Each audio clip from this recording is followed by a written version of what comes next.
to our KPC Daily Devotional. I'd like to begin by reading from the book of Proverbs, chapter 23, starting at verse 29. Who has woe? Who has sorrow? Who has strife? Who has complaining? Who has wounds without cause? Who has redness of eyes? Those who linger late over wine. Those who keep trying mixed wines. Do not look at wine when it is red, when it sparkles in the cup and goes down smoothly. At the last, it bites like a serpent and stings like an adder. Your eyes will see strange things, and your mind utter perverse things. You'll be like one who lies down in the midst of the sea, like one who lies on the top of a mast. They struck me, you'll say, but I was not hurt. They beat me, but I didn't feel it. When shall I awake? I'll get another drink.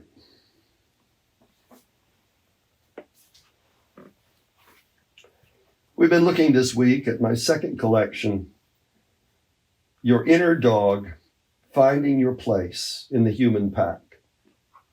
And today, the devotional, Chocolate Lab.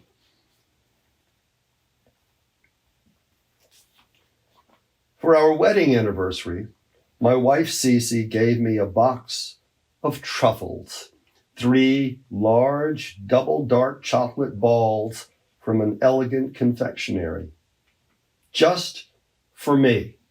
She prefers milk chocolates. I enjoyed one slowly and put away the others for later. She wonders how I can resist devouring them all at once, but I like to stretch it out over a few days. She has decided it must be a guy thing. Must be, because old Maud was in my face, salivating over every bite I took. Maud was our large, slightly arthritic Doberman Lab mix. Now, Cece warned me that Maud absolutely loved chocolate. So I put the box of truffles up on a middle shelf in the hutch, on top of the sideboard, at about, chest height, where I would see it, but it was well out of the reach of dogs, especially arthritic dogs. The next afternoon, I made a cup of coffee and went to fetch another truffle. They were gone. The box lay on the dining room floor, empty, with the lid carefully closed again. Only our Schnauzer Braxton could have leapt that high, but he doesn't like chocolate. Cheese Danishes, yes, but chocolate, no.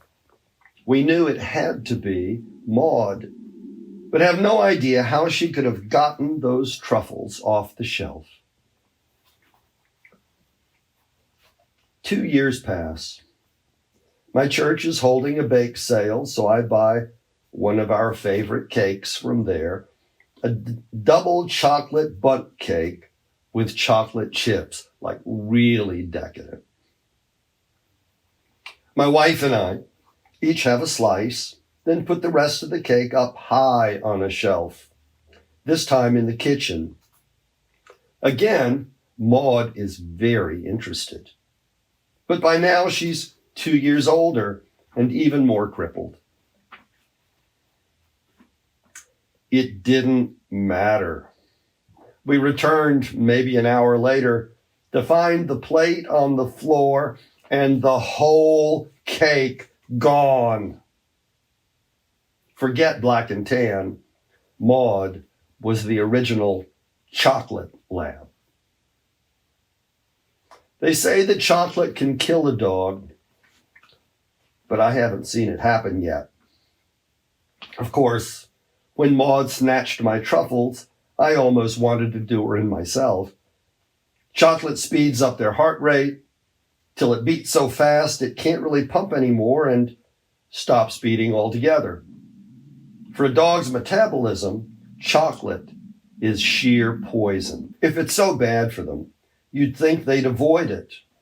But some dogs crave chocolate. They can never get enough of it. I can only conclude Maud must have had such an intense appetite for chocolate, bitter chocolate at that, because she wanted to rev up her cardiopulmonary system. Not consciously, of course. There are lots of things, nasty things, that dogs eat, not because they enjoy the flavor, but because their bodies crave it. Even if it's poison, they need it.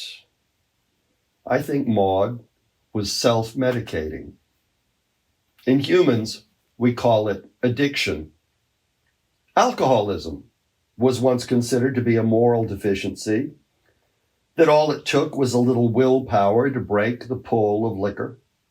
Now we know that many alcoholics suffer from a chronic depression or maybe a bipolar disorder, a chemical imbalance in the brain commonly inherited from generation to generation.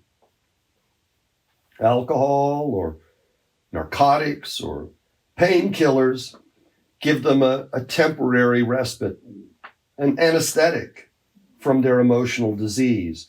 They drink to self-medicate. They know this drink or those pills are pure poison for them, but they have to have them. You can be addicted, well, to anything. A diabetic craves sugar, even though it's destroying his heart, his blood vessels, his eyesight. Extreme sports enthusiasts crave the adrenaline rush to make up for something in their body chemistry. Something is missing inside, so you start self-medicating. When alcoholics and addicts learn what drives them, it makes recovery a lot easier. They're not crippled by guilt or secrecy anymore. They got these genes from their family, so it's just one more thing to deal with. Coping with addiction still isn't easy, but it makes sense now. When they understand it, it gives them courage for their recovery. When preachers say that we're all bound by chains of sin, it only means that everybody has an inherited predisposition to crave poison.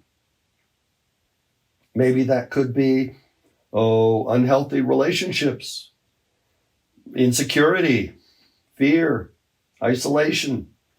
Maybe it's an unhealthy independence from God. Fill in the blank. What's your drug of choice? You know it's bad for you, but you just keep doing it.